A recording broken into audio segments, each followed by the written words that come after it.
Hey, it's Arrow, inside the rbeats.com studio, unplugged and totally uncut with Andrew Blauner. This project that you have put together, it didn't just suddenly appear in your head and heart. You had to grow into this process. What was it for you? Well, that's exactly right. It started like it does with a lot of things in childhood, and it was the only music that my older brothers and I, and probably our parents too, could all agree on. We maybe have different favorite Beatles songs, but it was the great common denominator, democratizer. And then several years ago, from now, there was a radio show on This I Believe, and a young girl named Macklin Levine told a story about a yellow submarine and a lost dog and uniting the family. And that was one of the touchstones and trigger points to sort of finally do what I think I long wanted to do, which is put together this book. See, and it gives you the opportunity to, what I always call it, looking beyond the lyrics of the song, because we'll sing it, but we really don't know what we're singing. Exactly. I had a French teacher in school who said, you're listening to the music, but not the lyrics. And even at this age and stage, and however many times we've all heard these songs, even reading the book now, I learned lots of things about the songs that I had no idea about before. Especially when you got somebody that, like Paul McCartney, doing the preface for you. I mean, he had to have let you in on the inside of his heart as well. It was beyond generous of him to do that. You can only imagine how many requests and the like that he gets. But again, someone mentioned that there are something like 3,000 Beatle books, wow, books about the Beatles in print. And yet, if I had seen this kind of book or this book already out there, the last thing I would have done is sort of try to do something that's already been done. But you're right about Paul, of course. Aren't you taking readers to a completely different level? And the reason why I bring that up is because, yes, I've been listening to XM, the Beatles channel, and I have learned so much from that. But at the same time, you really make this moment in Beatles history very special, because not only do I get to read it, but I get to listen to it. Well, that's a great point. I appreciate you saying that. And so it's almost like we're having a Beatles moment now with the 50-year anniversary of Sgt. Pepper, the Sirius XM channel. But on the other hand, it's sort of been one long, continuous 50-some-odd-year Beatles moment. And it's funny you mentioned Sirius. My girlfriend and our toddler and I were in a 9.5-hour car ride coming back from Cape Cod yesterday. And thank goodness for the Beatles and the Beatles channel, because that sustained us. And there was someone who was in her 20s in the car as well. And again, it was the thing that we could all agree on and be happy to listen to. Now, the Beatle fan that I grew up in the 70s. I didn't know that there was a band called the Beatles. I only knew of Paul McCartney and George Harrison, and that's how I got to know who they were. Well, that's fascinating in its own way. I mean, there's some people I work with. I'm an agent in my day job, and I worked with Frank Gifford back in the old days, and there are people who knew him as a great football player for the Giants. Some people knew him as a Monday Night Football guy, and some people knew him as Kathy Lee's husband. But that you knew the Beatles in their sort of individually, that makes you an anomaly, I think, in that way. What was it like for you to be able to step into this picture and come back to reality? Meaning, and I know what we just talked about XM and Sirius and stuff like that, but as a writer and as that literary agent, you know that we go into places and sometimes we don't want to come back out. That's perfectly put. I mean, I was just thinking this morning, it's almost like, it sounds so trite and like banal, but it's actually true. I feel like a lot of times when I start listening to the music again, it's like falling in love again, like the first time, over and over and over again. I just never get tired of it. I always hear something new. I'm always sort of happy to share it with somebody, even a more nuanced or obscure song. So yeah, to put it aside and come back to quote unquote reality, but they were our reality, right? And still are in so many ways. Do you find yourself listening to music differently now that you've done a chapter or two about the Beatles music? That's a good question. I haven't thought about that. Not that I'm consciously aware of, but I suspect you're right. I suspect, yes, probably, maybe more attuned to the lyrics and the story, which there isn't always there. But in this case, I mean, it's just the storytelling and the lyrics that these guys wrote. And when you think that they were so young in their 20s, and they were, obviously the early work was very sort of more lighthearted and about love and that sort of, but, even toward the end, it got pretty deep pretty fast.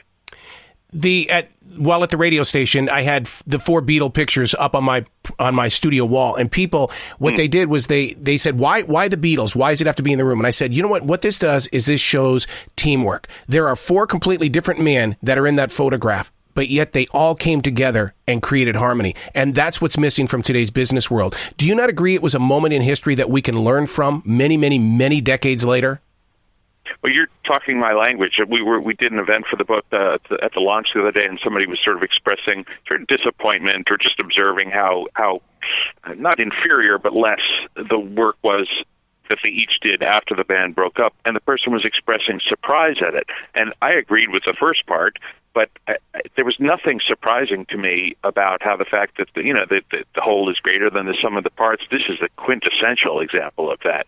How that can be applied, for sure. Maybe that's the next book. How to build your business or improve your business by using a Beatles model. I don't know. You need George Martin to bring it all together.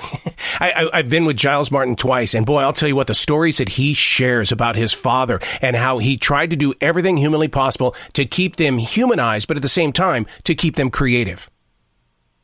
People say the art of a good manager is bringing you down bringing you back to reality when you're too high and bringing you up when you're too far down. George Martin just seemed to have the magic touch. I just revered him.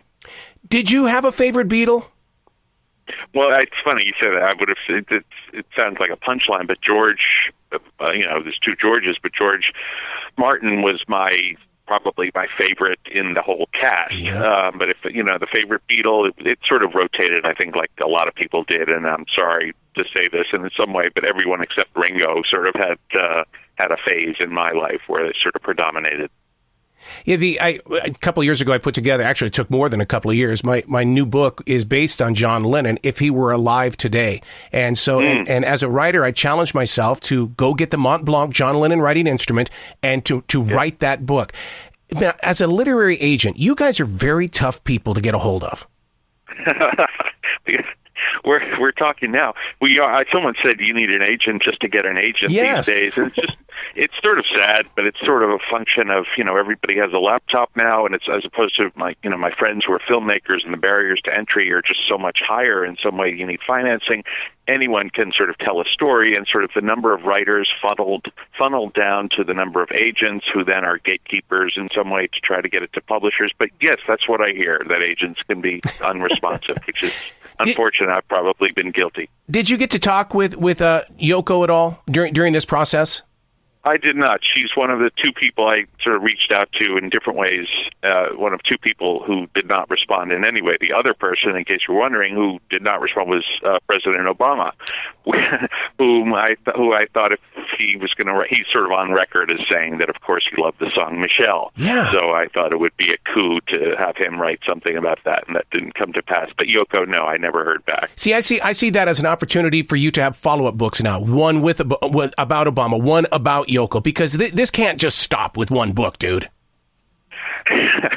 Well, thank you. The I'd love it. I mean, this is my sixth anthology, and I've never really had the instinct to do a sequel or a volume 2, except with this one, because the number of writers and the number of songs and the catalog. I mean, I think we've got 28 or so here out of 200 some odd. Yeah, we could keep going. Now, as that writer, we all go through a mourning period when the book is done. With you knowing what the book is going to do, is it a continuation the way we're reacting to it, or did you go through that mourning period too? I mean, the book just launched last week, so it's sort of that honeymoon phase and a little bit of anxiety and waiting for reviews and that sort of thing. But the excerpts have been, in the New Yorker and the Atlantic and in Vogue, and so the seeds have been planted and the hooks baited or whatever you do in fishing. So, and heading into summer, hopefully it has legs, and not just then, but sort of into perpetuity. Did you get to play the literary agent in this game, or did you have to separate yourself from that level of play? These are great questions. Nobody else asked these questions. I sort of have that Sherlock Holmes hat where I spin it around, yep. And when I'm an anthologist, or I put these books together, I'm not. It's related, obviously. It's sort of collateral work, but no. I mean, I represented myself. I could conceivably get an agent to represent me on these books, but I've just never sort of seen the value or virtue of that. But isn't that the part of the fun of it all? Because the experiences that you've had have now come to a point, and you get to grow from it. Oh, for sure. I'm so beyond grateful and elated, and I'm sure if there's a bad review or somebody ignores it, I'll be disappointed, maybe a little miffed, but for the most part, to get to do this is a joy. I mean, it just does. It's the cliche of it doesn't feel like work. It's just, how could it not be?